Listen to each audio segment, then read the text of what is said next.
Good afternoon, comic book fans. Welcome back to Comics in 5 Minutes. I am ever loving host Shorty, and I'm actually reviewing something from a writer my favourite thing of last year, Zach Thompson. Also working with Aftershock, company I have nothing but good things to say about. Even the stuff that I don't particularly like of theirs, I can see what they're going for and can see it's very entertaining. This one, look at that cover. That looks like it's some kind of body horror, right? That's kind of what I was expecting going in for it. Well, it kind of is, but not entirely. What it does is actually play around with a few different story concepts in a really nice interwoven way. And that interweave actually is what the thing I want to talk about, because it comes across straight away in the writing. And the obvious thing I'm going to do is compare it to Under My Blood. Apologies for anyone who's not read it. I love it. I talk about it all the time. And one of the things I liked about it was the writing was particularly sharp, very whip fast, and kind of minimalist in places as well, very Western kind of just people saying what needs to be said, and the people who do speak a lot, it's noticeable that they do. And in this one, it starts off as just being massively verbose, and it's a jarring thing. So I don't know, it's not like I could go into it expecting all of this writing to be the same. That'd be the sign of a bad writer. So I'm a good writer, you can do different things, and each of them work well in their own way. And this one does. There is one. In fact, this comic book is filled with minor little things which bug me a little bit, but not enough to stop me reading it. And this one is the weird lettering where there are words that are highlighted. And I don't know if that's for emphasis or if it's somebody taking notes. If it's because italics will be weird. Not entirely sure on it, but after a while, I stopped even noticing it.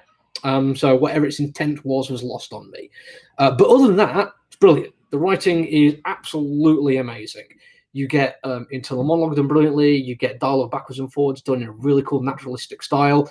And you get exposition done in such a way that it doesn't get in the way of the story. In fact, it adds to it, which is really, really good. So many writers cannot figure out how to do that correctly, and it can be very, very frustrating.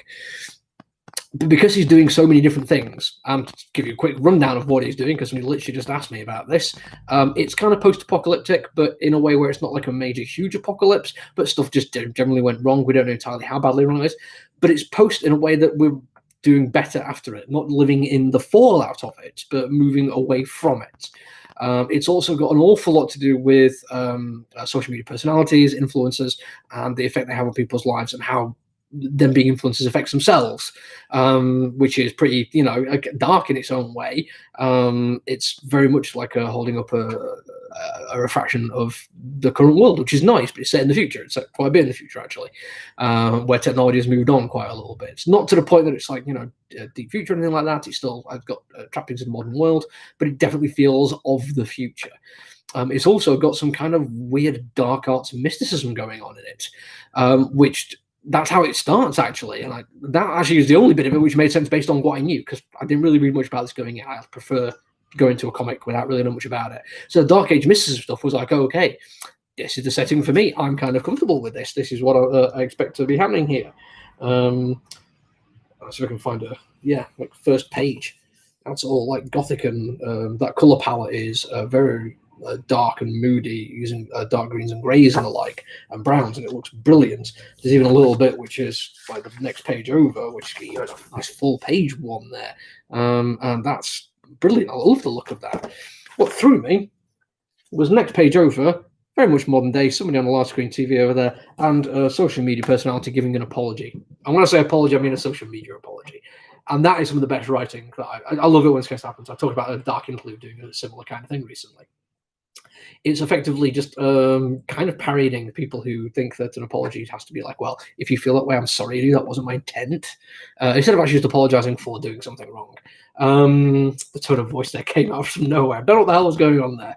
But that world then jars a little bit, but I like it. You very quickly fall into it and realize through the exposition done in a way that is kind of subtle, you figure out the connections between the world of now, as it were, and what happened in the first couple of pages. But I'm not done there. There's one other thing. It's about body shock horror as well. Again, look at the cover of it. Shouldn't be too much of a surprise. But this is my last little thing, which bugged me a little bit. I couldn't help but feel that when they actually did it, there's a 4-panel thing. I'm not going to show it you. I kind of want to, but it's going to be better to experience it yourself. I kind of wanted a little bit more.